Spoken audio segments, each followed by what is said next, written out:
Next scenario ஒன்று நடக்க போகுது. கோயின்கா வந்து நிக்க போறாரு, இப்படி இப்படி பாத்துட்டு இருக்க போறாரு. பண்ணிட்டும் கேஎல் ராகுலும், மாப்பிள இவன் தானே உன்ன இன்னைக்கு திட்டினான். ஆமா மச்சான், என்ன இவன் தானே திட்டினான். 2 பேரும் மாத்தி மாத்தி அடிக்கிறோட்டா இந்த மேட்ச்ல.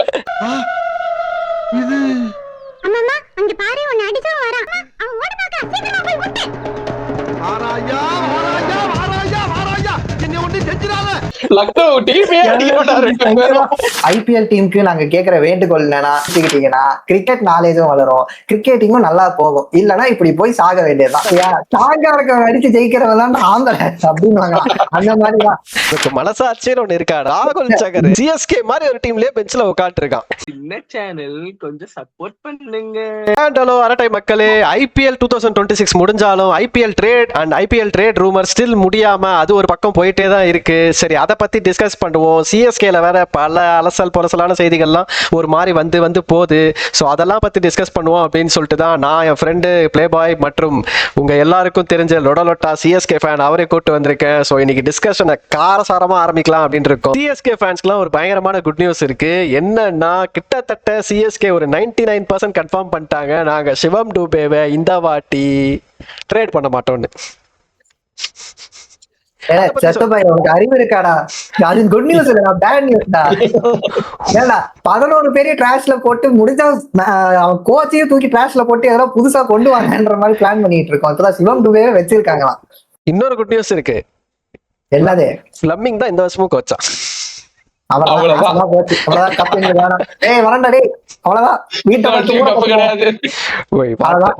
அடுத்த வருஷம் என்ன திரும்ப நடக்க போகுது? அவ்வளவுதான், மெகா ஆக்ஷன் வர போகுது. அதுக்கு முன்னாடி இதே மாதிரி டோனியை வச்சு டிக்கெட் சேல்ஸ் பண்ண போறோம், நல்லா கல்லா கட்ட போறோம், வீட்டுக்கு கிளம்ப போறோம். இவ்வளவு ஏட்டெல்லாம் இருக்க கூடாது, ஓகேவா? ஸ்டீஃபன் பிளமிங் 5 இயர்ஸ் கப் அடிச்சு கொடுத்திருக்கா போல. சிவம் டூபே ஒரு வருஷம் 2023 டோனி அடிச்சு கொடுத்தாரா, பிளமிங் அடிச்சு கொடுத்தா வச்சிருவேன். அதை தவிர்த்து எங்கேயாச்சும் சொல்ல பாப்போம். அதை தவிர்த்து அவர் எதுவும் பண்ணல, அதை நானும் ஒத்துக்கிறேன். But what ever it is, நான் எப்படி ஃபீல் பண்றேன்னா, இன்னும் வந்து மெகா ஆக்ஷன் நடக்கிறதுக்கு ஒரு வருஷம் தான் இருக்கு. சோ எனக்கு இது ஓகே தான் தோணுது. தானம் பண்ணலாம்னு சொல்லடா. இப்ப எப்படியோ ஒரு சேஞ்சஸ் கொண்டு வந்து இருக்கிற டீம்ல எப்படி போனாலும் பரவாயில்ல.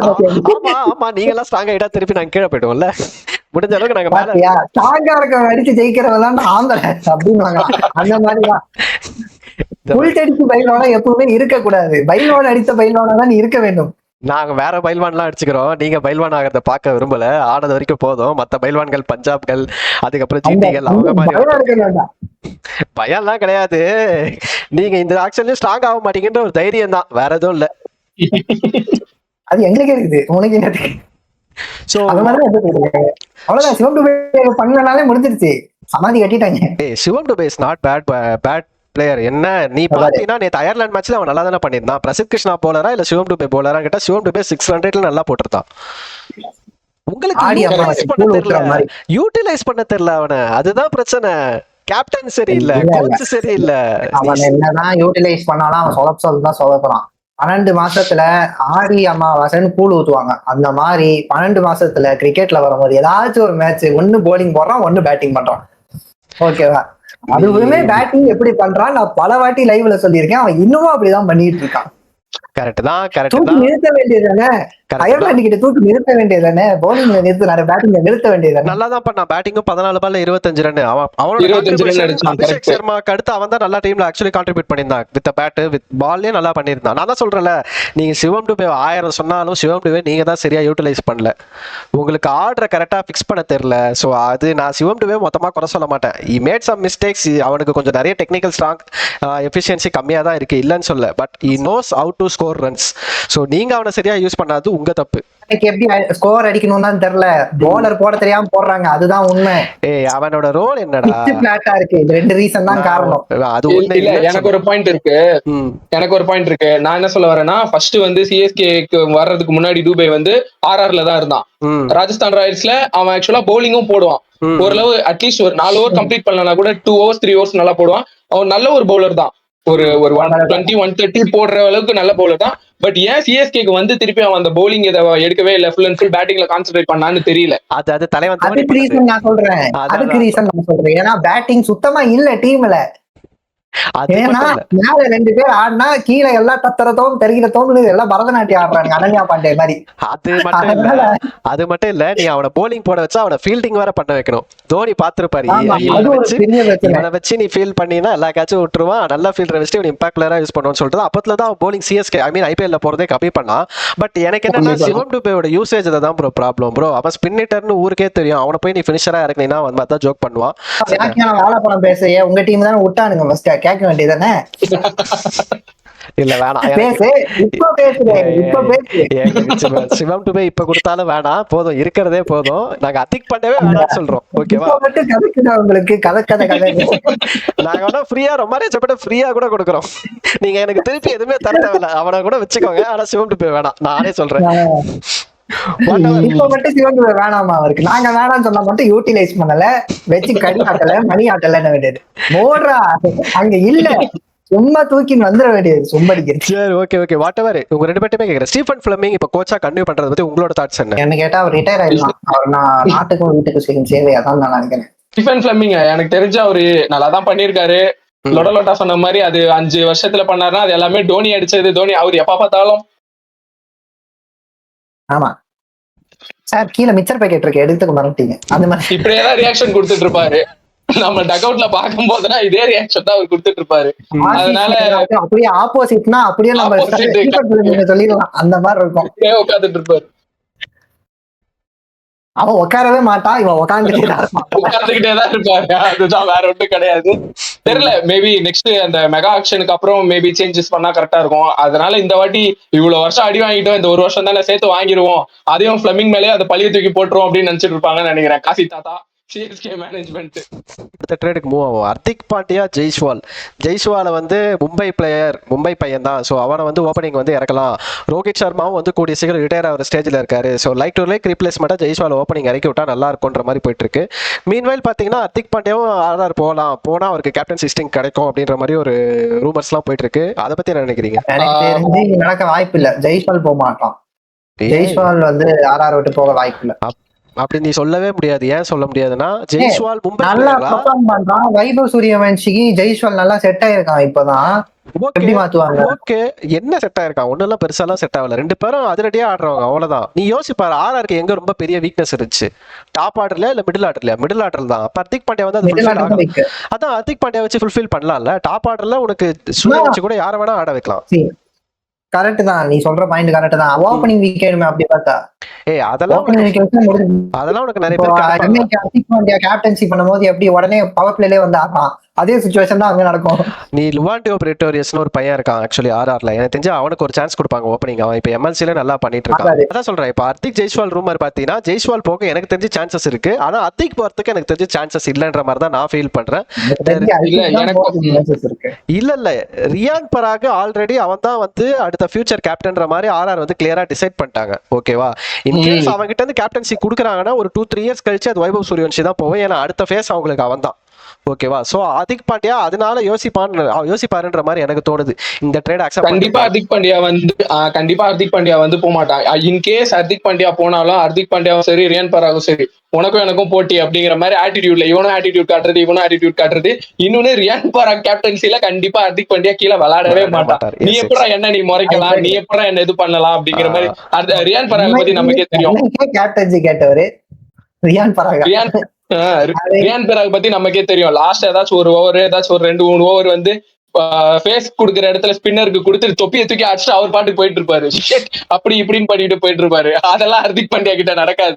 நீ எப்படா என்ன முறைக்கலாம் அப்படின்னு சொல்லிட்டு 2 பேரும் ஃபைட்டு தான் போட்டுப்பாங்க. மான் கொம்பு ஃபைட்டு நடக்கும். ஹர்திக் பாண்டியா ஆர்ஆர் போனா ரியான் பராக் கேப்டனா இருந்தா என்ன தெரியுமா நடக்கும்? இந்த அயன் போர்ட்ல ஏய் சாலா போடா அப்படி இந்த மாதிரி கமலேஷ் நட்டுல வச்சுன்ற மாதிரி மாத்தி அடிச்சு பாருங்க. நானும் அக்ரி பண்றேன். சோ அடுத்து ஒரு புல்ஷிட்டான ட்ரேட் பார்த்தேன். இதுவும் ட்விட்டர்ல இந்த ரெடிட்ல எல்லாம் பார்த்தேன். ராகுல் சகரை கொடுத்துட்டு சிஎஸ்கே வந்து அசுதோஷ் சர்மாவை எடுக்க போறாங்களாம். டேய் உனக்கு மனசாட்சின்னு ஒண்ணு இருக்காடா அப்படின்ற மாதிரி இருக்கு. ராகுல் சகர் பெஞ்சில உட்காந்துருக்கான். சிஎஸ்கே மாதிரி ஒரு டீம்லயே பெஞ்சில உட்காந்துருக்கான். ஓகேவா, அந்த டீமே வீக்கான டீம். அசுதோஷ் சர்மா எனக்கு தெரிஞ்சு இப்ப இருக்க இந்தியன் பினிஷர்ஸ்ல அவனும் ஒருத்தன். எனக்கு தெரிஞ்சு அசுதோஷ் எல்லாம் டிசி விட மாட்டாங்க. கண்டிப்பா அசுதோஷ் எல்லாம் விட மாட்டாங்க. அவன் ஆக்சுவலா ஒரு மேட்சோ 2 மேட்சோ வின் பண்ணதுக்கு மெயின் காரணமே வந்து அசுதோஷ் சர்மா தான். அவன் முடிஞ்ச அளவு அந்த கடைசி அந்த இன்னட் 6 இன்னட் 7ல வந்தாலுமே ஒரு 30 to 40 ரன்ஸ் அடிக்கிறது அந்த கேப்பபிலிட்டி அவனுக்கு இருக்கு. சோ மோஸ்டா டிசி வந்து ஸ்ட்ரகிள் ஆகுறதே எப்படி அதாவது உனக்கு நம்ம எல்லாருக்குமே தெரியும் மில்லர் அந்த ஒரு ரன்ல மேட்ச் விட்டது அந்த பாயிண்ட்ஸ் டேபிள் எப்படி மாத்திச்சு அப்படின்னு சொல்லிட்டு. சோ இதெல்லாம் வச்சு பார்க்கும்போது கண்டிப்பா டிசி வந்து மிடில் ஆர்டர் தான் ஸ்ட்ராங் பண்ண பார்ப்பாங்களே தவிர அசுதோஷ் சர்மா விடவே மாட்டாங்க. சோ இது ஒரு one of the best trade. நான் ஒன்று சொல்லட்டுமா, டிசி கொஞ்சம் டிஃபரெண்டான டீம். எதனால சொல்றேன்னா ஃபர்ஸ்ட் ஆஃப் ஆல் எல்லாருக்கும் எந்த அளவுக்கு தெரியும் அப்படின்னு எனக்கு தெரியல. டிசி வந்து 2 companies actually GMR and JSW 2 பேருமே அந்த டீமை வந்து ஹேண்டில் பண்ணிருக்காங்க. நான் சொல்றேன்னா அவங்களோட ஸ்டிங்டே அப்படிதான் இருக்கும். நான் இந்த டெல்லி கேபிட்டல்ஸை ஒரு 3 இயர்ஸ்க்கு ஜிஎம்ஆர் ஆகிய நான் பாத்துக்கிறேன், அடுத்த 3 இயர்ஸ்க்கு ஜேஎஸ்டபிள்யூ நீ பாத்துக்கோ, அப்படிதான் இருக்கும். ஓகேவா? இப்போ ஜிஎம்ஆர் கிட்ட இருந்து ஜேஎஸ்டபிள்யூ கிட்ட கம்ப்ளீட்டா அது போனதுனால தான் ஏமக் பதானியை ரிமூவ் பண்ணிட்டு சௌரவ் கங்குலி அண்ட் யுவராஜ் சிங் 2 பேரையும் உள்ள கூட்டு வராங்க. ஓகேவா? ஸோ கம்ப்ளீட்டா திங்க் டேங்கே மாறுது, கம்ப்ளீட்டா மேனேஜ்மெண்டே மாறுது. ஸோ அவங்களோட செட்டப்பே மாறுறதுனால மேபி அசுதோஷ் சர்மாவுக்கு கொடுக்கறதுக்கு வாய்ப்பு இருக்கு, பட் ராகுல் சகர்லாம் கொடுக்க மாட்டாங்க. இது ரொம்ப கேவலமான காம்பினேஷன் என்ன பொறுத்த வரைக்கும். ஏதாவது நல்ல பிளேயர், ஓகேவா, நல்ல பிளேயர் எப்படி தெரியுமா இருக்கு, சக்கரை பொங்கலுக்கு வடகரி அந்த காம்பினேஷன் மாதிரி சொல்ல வந்தேன். சரி அவ்வளவு மட்டமா போக வேணாம் அப்படின்ற மாதிரி எனக்கு தோணுச்சு. பட் ரியாலிட்டி பாத்தீங்கன்னா வாட் எவர் இப்படி இந்த மாதிரி ஒரு ட்ரேட் நடந்துச்சுன்னா ஓப்பனா சொல்றேன் இதுதான் முட்டாள்தனமான ஒரு ட்ரேடா இருக்கும். சோ அத பத்தி எனக்கு என்ன பொறுத்த வரைக்கும் இது பண்ண மாட்டாங்க தான் நான் நினைக்கிறேன். சோ அடுத்து பார்த்தா இது ஃபுல் ஆஃப் சர்ப்ரைசஸ். இப்படிதான் நம்ம டிம் டேவிட் வில் ஜாக்சன் நினைச்சோம், என்னமா நடந்து போச்சு. அது ட்ரேட் இல்ல, பட் வாட் எவர் அதுவே ஒரு அன்எக்ஸ்பெக்டடான விஷயம் தான். டிம் டேவிட் இவங்க விட்டுவாங்க பேசி ட்ரேட் பண்ண மாதிரி தான் இருந்துச்சு.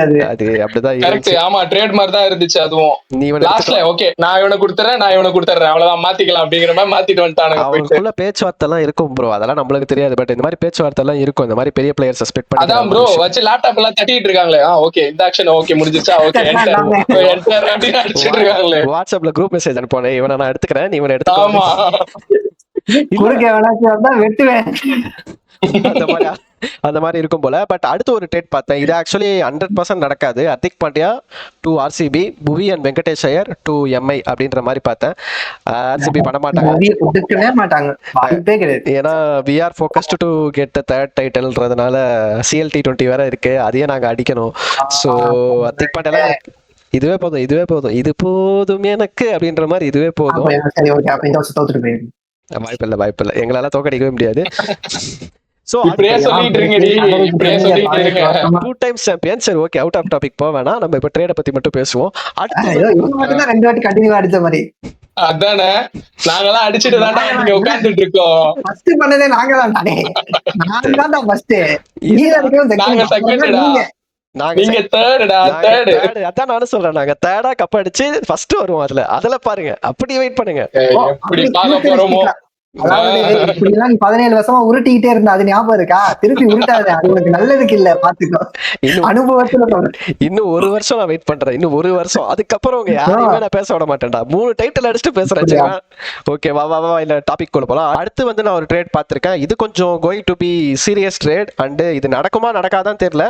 இஷான் கிஷான் வந்து SRHல இருந்து எம்ஐக்கு போற மாதிரி, ஸ்கை வந்து எம்ஐல இருந்து SRHக்கு வர மாதிரி, அப்படி ஒரு ட்ரேட் பார்த்தா வாட்ச் வந்தாங்க. என்னவா பேசுறேன், இது எல்லாமே ரூமர் ட்விட்டர்ல இப்படிலாம் வருது, அததான் நான் சொல்றேன். அதாவது எப்படி சொல்றது, ஒரு டயலாக் இருக்கும் பத்தி, அதாவது வாய்க்கு வண்டி வந்தபடி எல்லாம் வளரக்கூடாது அப்படிங்கிற மாதிரி சொல்லுவாங்க. ஆக்சுவலா அந்த மாதிரிதான். ஏன் சொல்றேன் அப்படின்னா, இஷான் கிஷன் வந்து அந்த ஃபர்ஸ்ட் ஹாஃப் இந்த இப்ப போச்சு பத்தியா 2026 IPL ஃபர்ஸ்ட் ஹாஃப் ஒரு 7 மேட்ச்ல 3 மேட்ச் தான் லாஸ் நினைக்கிறேன். 4 வின் 5 வின் கரெக்டா தெரியல அந்த இது. பட் கமெண்ட்ஸே சொன்னா சூப்பரா பண்ணிருந்தாரு இஷான் கிஷன். எனக்கு அதனால ரொம்ப ஈஸியா இருந்துச்சு லீட் பண்ணிட்டு போக அப்படின்ட்டு. இப்போ மோஸ்டா என்ன சொல்றாங்கன்னா 2027ல வந்து மோஸ்டா ஆஸ்திரேலியன் பிளேயர்ஸ் நிறைய பேர் அன்அவைலபிளா தான் இருப்பாங்க அப்படிங்கறதால இஷான் கிஷனுக்கே வந்து ஃபுல் டைமா கேப்டன்சி கொடுத்துடலாம் அப்படிங்கிற அளவுக்கு SRH வந்து இஷான் கிஷனை வந்து பேக் பண்ணிட்டு இருக்காங்க. சூரியகுமார் கண்டிப்பா இந்த ட்ரேட் நடக்காது. Suryakumar Yadav world cup Indian team captain T20 கப்லாம் ஆச்சு கொடுத்துருக்காரு. அவரை கூட்டு வந்து கேப்டன்சி பண்ண வேண்டியதானே, இது இன்னும் நல்லா தானே இருக்கு. அவரே திருப்பி ப்ரோ நீங்க சொல்றது. பட் நான் எப்படி அதை சொல்ல வரேன் அப்படின்னா, இஷான் கிஷனுக்கு வந்து நல்லா செட் ஆயிடுச்சு இந்த டீம். ஓகே, ஒரு இந்தியன் பிளேயரு, ஒரு அக்ரெசிவ் ஓபனரு, ஒரு நல்ல விக்கெட் கீப்பரு, ஒரு 3 to 4 பாக்ஸ் அவன் டிக் பண்ணிடுறான். சோ அதனால மோஸ்டா SRH விட வாய்ப்பு இல்லை. ஸ்கை தான், நான் இல்லைன்னு சொல்லவே கிடையாது. ஏன்னா நம்மளே ஸ்கையை பத்தி நிறைய பேசியிருக்கோம், அதெல்லாம் தப்பு, இது அன்ஃபேர் அப்படி இப்படின்னு பேசியிருக்கோம். பட் இது வந்து லைக் டு லைக் ரீப்ளேஸ்மெண்ட்டான்னு கேட்டா கண்டிப்பா கிடையவே கிடையாது. கண்டிப்பா கிடையாது, அது நானும் ஒத்துக்கிறேன். அது மட்டும் அதனால நான் சொல்றேன், இஷான் கிஷானோட கேப்டன்சி நான் முடிக்கிறேன். இஷான் கிஷானோட கேப்டன்சி வாஸ் நல்லா இருந்துச்சு. பிரஃபுலிங்கு, அதுக்கப்புறம் ஷகீப் ஹுசைன் அவங்க எல்லாம் டீம்ல கொண்டு வந்து ப்ரூவ் பண்ண ஒரு கேப்டனா நான் பார்த்தேன். அதுக்கப்புறம் அந்த நல்ல டீம் தான் பேட் கமின்ஸ் வந்து செகண்ட் ஹாஃப்ல ஃபர்ஸ்ட் 2 மேட்ச் ஒரு மாதிரி கேவலமா பண்ணா, அதுக்கப்புறம் நல்லா பண்ணான். அதுக்கு அடுத்து நல்லா போயிடுச்சு. ஒரு சில பேருக்குலாம் அந்த டீம் செட் ஆகி அந்த மாதிரி விஷயங்கள்லாம் இருக்கு. பட் அந்த டீம் அதுக்கப்புறம் நல்லா பண்ணா. ஸோ என்ன பொறுத்த வரைக்கும் இஷான் கிஷான் வந்து ட்ரேட் பண்ணாம இருக்கதான் எஸ்ஆர்எச்க்கு நல்லது. பட் மும்பை இந்தியன்ஸ் வந்து நான் ஒன்று சொல்லட்டுமா, நீ anything can expect from Mumbai Indians. Cameron green நல்லா பண்ணிருந்தான், ஹர்திக் பாண்டியா வந்து நல்லா பண்ணிட்டு இருந்தான் ஜிடிக்கு. பட் நல்லா பண்ணியிருந்தாலும் அப்படி இப்படின்னு பேசி கேஷ் ட்ரேட் பண்ணி அவங்களால எம்ஐயால என்ன வேணா பண்ண முடியும். ஏன்னா உனக்கே தெரியும் எம்ஐயோட பவர் வேற லெவல் ஐபிஎல்ல. ஸோ எம்ஐ கேன் எல்லாத்தையும் உங்களால கண்ட்ரோல் பண்ண முடியும். So anything can happen. MA வந்து ஈஸியா வந்து இதை பண்ணவே முடியாது அப்படின்லாம் சொல்ல முடியாது. அடுத்து ஒரு பயங்கரமான ட்ரேட் பார்த்தேன், அதை பத்தி பேசுவோம். எனக்கு கொஞ்சம் இன்ட்ரெஸ்டிங்காகவும் தோணுச்சு. எப்படியோ எனக்கு தெரிஞ்சு ஹர்திக் பாண்டியா சூரியகுமார் யாதவ் 2 பேர்ல யாரோ ஒருத்தவங்க வந்து எம்ஏ விட்டு இந்த வருஷம் போயிடுவாங்க. எனக்கு தெரிஞ்சு ஒன்னு ட்ரேட்ல இல்ல ஆக்ஷன்ல ஏதோ நடக்க தான் போகுது. அதுபடி நான் பார்க்கும்போது Suryakumar Yadav goes back to KKR அப்படின்ற மாதிரி நான் ஒரு விஷயம் பார்க்குறேன்.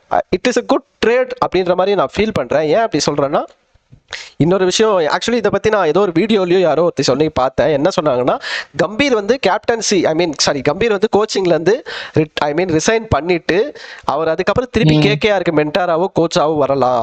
அந்த டைம்ல திருப்பி ஸ்கையை கூட்டு வந்து கேப்டன் ஆக்கி அதை ஃப்ரான்ச்சைஸை ரன் பண்ணுவாங்க ஒரு 2-3 இயர்ஸ்ன்ற மாதிரி ஒரு நியூஸ் படித்தேன். அது எந்த அளவுக்கு உண்மைன்னு தெரியல. What's your thoughts on it? இப்போ மெகா ஆக்ஷன் அப்புறம் தான் பண்ணுவாங்க. இப்போ பண்ணுவாங்களான்னு டவுட் தான். இப்போ சொல்றது ரொம்ப பெரிய விஷயமா இருக்கு.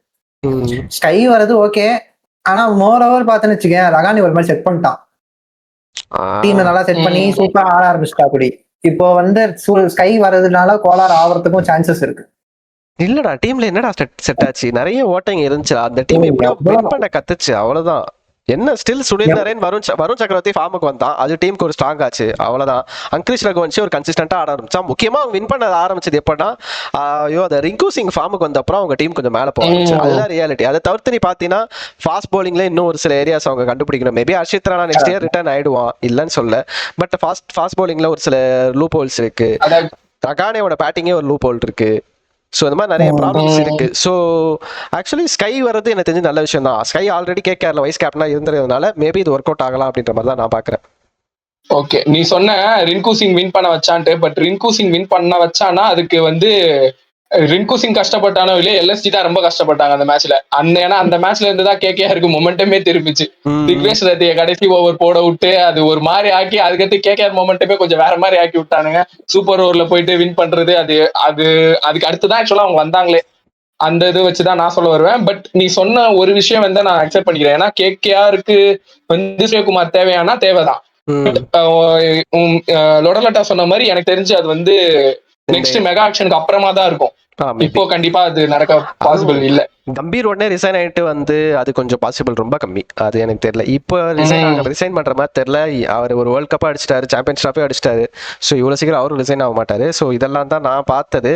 இப்போ லைட்டா வந்து கண்டிப்பா இதெல்லாம் நடந்துடுச்சுப்பா அப்படின்ற மாதிரி ஒரு trade. Kuldeep Yadav goes back to LSG. Pant வந்து கம் பேக் டு டிசி. சத்தியமா சொல்றேன், இந்த ட்ரேட்ல என்ன யூஸ் அப்படின்னு கேட்டா ஒரு யூஸும் இல்ல. எதுக்கு இந்த ட்ரேட் பண்ணாங்க அப்படின்னு கேட்டா தெரியாது அப்படின்னு நம்ம பீடாக் சைடுல வேணா சொல்லலாம். கார்ப்பரேட் கம்பெனி தான். ஆமா, இதுவுமே ஆக்சுவலி வேலிட் பாயிண்ட் தான், ஒத்துக்கிறேன். 25 கோடி அவ்வளவுதான் தூக்கி சொருவிட்டா அப்படி. ஆக்சுவலி இது நீ உன்னோட ஆங்கிள் நான் ஒத்துப்பேன். ஏன்னா இப்ப 27 கோடி சம்திங் வாங்கிட்டு இருக்கான், 15 கோடிக்கு போயிட்டான். ஓகேவா? சோ அதே மாதிரி குல்தீப் யாதவ் அவங்க 13.5 கோடிக்கு வாங்கிட்டாங்க. சோ அந்த ஆங்கிள் பார்க்கும்போது ஒரு 14 கோடி பர்ஸ்ல மீந்து இருக்கு. சோ ஆக்ஷன் போகும்போது இன்னும் அவங்க நல்ல பிளேயர்ஸ் டார்கெட் பண்ணலாம். நான் என்ன சொல்ல வரேன் அப்படின்னா, எனக்கு தெரிஞ்சு பண்ட் வந்து டிசிக்கு உள்ள வந்தது வந்து டிசிக்கு ஒரு அடிஷனல் ஆடட் அட்வான்டேஜ் தான். ஓகே, ஏன்னா ஒரு கேஎல் ராகுல் இருக்கான். ஓகே, வேற யாரு சொல்ற மாதிரி வேற யாரு இருக்கா? கேஎல் ராகுல், பதும் நிசாங்கா, அந்த டாப் ஆர்டர் அப்படின்னா ஓகே. ஒரு மிடில் ஆர்டர் அசுதோஷ் சர்மா, நிதிஷ் ராணா எல்லாருமே கூட சேர்ந்து அடிஷனல் அட்வான்டேஜா ஒரு ரன் அடிக்கலன்னா அவ்வளவா தெரியாது. எல்எஸ்டில அடிக்காத போது துண்டா தெரிஞ்ச ஆஹா இவன் தான் 27 கோடிக்கு ஒர்த் இல்ல அப்படிங்கிறது தெரிஞ்சது. பட் இப்ப பாத்தீங்கன்னா 15 கோடி அப்படிங்கும் போது ஓகே எல்லாரும் இருக்காங்க, அப்ப நான் உள்ள அதாவது இப்படி நான் ஒரு நல்ல வேலை நான் ஒழிஞ்சுக்கிட்டேன் குரூப்ல டூப் கொஞ்சம் தப்பிடலாம். அதே மாதிரி ஓகே கீப்பரா இருந்தாலும் ஒரு ஹெல்ப் ஏதாச்சும் ஒரு ஹிண்ட் கொடுக்கறது ஏதோ பண்ணிடலாம். பட் குல்தீப் யாதவ் எல்எஸ்டிங்கும் போது 10ஓட 11 நானும் ஒரு ஆளா இருக்கேன் பாருங்க அவ்வளவுதான்ப்பா அப்படிங்கிற மாதிரி முடிஞ்சிடும். எனக்கு தெரிஞ்சு அது அந்த அளவுக்கு இம்பாக்டான்னு கேட்டா எனக்கு தெரியல. என்ன பொறுத்த வரைக்கும் நான் சிம்பிளா சொல்லட்டுமா, பண்டோட ஃபார்ம் கன்சர்ன், அவரோட ரீசன்ட் டைம்ல அவர் ஆடுற பேட்டிங்கு, அவரோட கேப்டன்சி எல்லாமே வந்து ரொம்ப ஸ்டூபிடிட்டியா தான் இருந்திருக்கு. ஸோ அவர் டிசிக்கு போனதுனால ஒரு சேஞ்சும் இல்லை. அதே மாதிரி குல்தீப் யாதவ் எல்லாருமே சொல்றாங்க வந்து இப்போ வந்து ஹோம் டவுனுக்கே போயிட்டாரு, லக்னோ தான் அவர் ஹோம் டவுனு, ஸோ அது அவருக்கு பாசிட்டிவ்ன்றாங்க. பட் லக்னோல என்ன ஸ்பின்னு பெருசா ஒர்க் அவுட் ஆயிருக்குன்னு எனக்கு தெரியல. திக்வேஷ் ராத்தி மிஸ்ட்ரி ஸ்பின்னரா இருந்ததுனால ஒரு மாதிரி ஒர்க் அவுட் ஆயிருக்காரு, அவ்வளவுதான். அவருமே நெக்ஸ்ட் இயர் அடி வாங்கினது நம்ம கண்ணால பார்த்துட்டோம். லக்னோ ஒன்னு ஃபாஸ்ட் பவுலிங்க்கு அசிஸ்டன்ஸ் இருக்கு, இல்ல ஃபிளாட் ட்ராக்கா இருக்கு, இது ரெண்டு தான் இருக்கு. ஸ்பின்னுக்கு பெருசா அசிஸ்டன்ஸ் இருந்து இப்ப ரீசன்ட் டைம்ல ஐபிஎல் அப்படி இருக்கிறது இல்ல, ஸ்பின் செத்துருச்சு ஐபிஎல். ஓகேவா? சோ குல்தீப் யாதவ் அங்க 13.5 கோடி கொடுத்து எடுக்கிறதுக்கு பதிலா அவங்க வேற ஏதாவது ஒரு இந்தியன் பேட்டர்ஸ் ஃபோக்கஸ் பண்ணிருக்கலாம். நீ பாத்தீன்னு வச்சுக்கோங்க, அந்த மாதிரி அது மாதிரி கூட பண்ணிருக்கலாம் பெட்டர்ன்றேன். ஆல்ரெடி அப்படி சொன்னேன். நான் என்ன சொல்றேன்னா, Mitchell Marsh, Aiden Markram, Nicholas போரானு, அதுக்கப்புறம் இதே மாதிரி தான் இன்னொரு ஜார்ஜ் இங்கிலீஷ். இதை தவிர்த்து பெருசா பேட்ஸ்மேன் இந்தியன் பேட்ஸ்மேன் சொல்லிக்கிறதுக்கு ஆளே இல்லை. ஓகேவா? சோ இந்த மாதிரி விஷயங்களை ஃபில் பண்ணிருக்கலாம். குல்தீப் யாதவ் எடுக்கு ஆல்ரெடி போலிங் நல்லா தான் இருக்கு, எது குல்தீப் யாதவ் எடுத்தாங்கன்னு தெரியல. இங்க வந்தா ரிஷப் பண்ட்டை பத்தி நான் ஏற்கனவே சொல்லிட்டேன், பர்ஃபார்மன்ஸ் வைஸ் இப்பெல்லாம் பெருசா இல்ல. அண்ட் தென் அவங்க பேட்டிங் ஆடுறது ரிஷப் பண்ட்ட சொருணினா இந்த வருஷமே நம்ம பார்த்தோம். திடீர்னு ஒரு மேட்சை வந்து கருண் நாயர் ஆடுவாரு, திடீர்னு பார்த்தா அசுதோஷ் சர்மா ஆடுவார், அடுத்த மேட்ச் 11லயே இருக்க மாட்டாரு. அந்த மாதிரி ஏற்கனவே அவங்க கிட்ட ஒரு இந்தியன் பேட்டிங் பார்த்தீங்கன்னா நிறைய டெப்த் இருந்துச்சு. பட் திருப்பி ரிஷப் பண்ட்ட கூப்பிட்டு டெப்த்தை இன்க்ரீஸ் பண்றதுனால என்ன பிரயோஜனம் அப்படின்னு கேட்டா எனக்கு தெரியல. ஆக்சுவலா நெக்ஸ்ட் இயர் சினாரியோ ஒன்று நடக்க போகுது. கோயன்கா வந்து நிக்க போறாரு, இப்படி பாத்துட்டு இருக்க போறாரு. பண்ட்டும் கேஎல் ராகுலும் மாப்பிள இவன் தானே ஒன்னு அன்னைக்கு திட்டினான், ஆமா மச்சான் என்ன இவன் தானே திட்டினான், ரெண்டு பேரும் மாத்தி மாத்தி அடிக்கிறோட்டா இந்த மேட்ச்ல.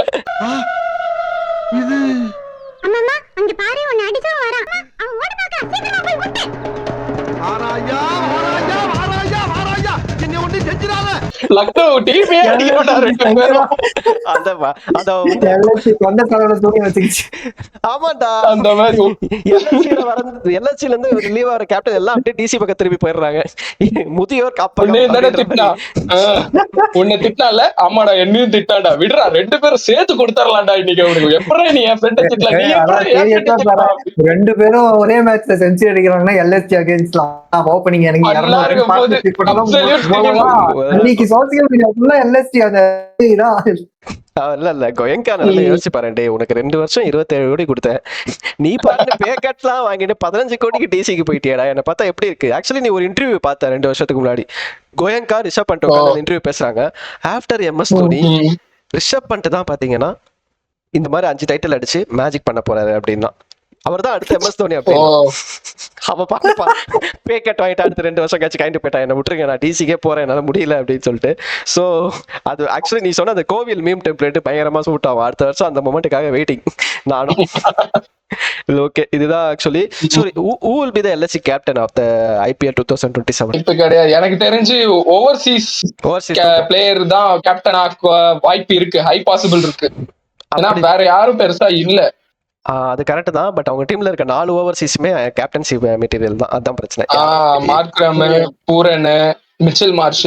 ஆக்சுவலா I think Mitchell Marsh highly possible நினைக்கிறேன். ஏன்னா ரீசெண்டா அந்த பங்களாதேஷ் பிளேசஸ் ஆஸ்திரேலியா அந்த மேட்ச் கொஞ்சம் நல்லா பண்ணிருக்காரு, அதனால மேபி அவருக்கு ஹை சான்ஸ் இருக்கு Mitchell Marsh.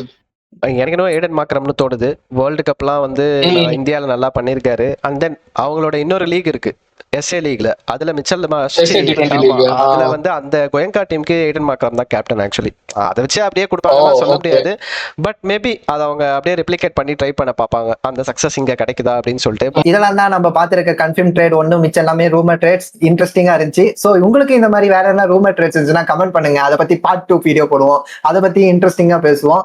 And more over IPL டீமுக்கு நாங்க கேட்கிற வேண்டுகோள் என்னன்னா, இதே மாதிரி பிளாட் பிச் வச்சு மெயின்டைன் பண்ணிட்டு இருந்தீங்கன்னா எப்படி அயர்லாந்து போய் தோத்தோமோ அதே மாதிரி வெளிநாடு போற எல்லா இடத்துலயும் தோப்போம். இருக்கிற பிச்சை இருக்கிற மாதிரியே வச்சுக்கிட்டீங்கன்னா கிரிக்கெட் நாலேஜும் வளரும், கிரிக்கெட்டிங்கும் நல்லா போகும். இல்லைன்னா இப்படி போய் சாக வேண்டியதுதான்.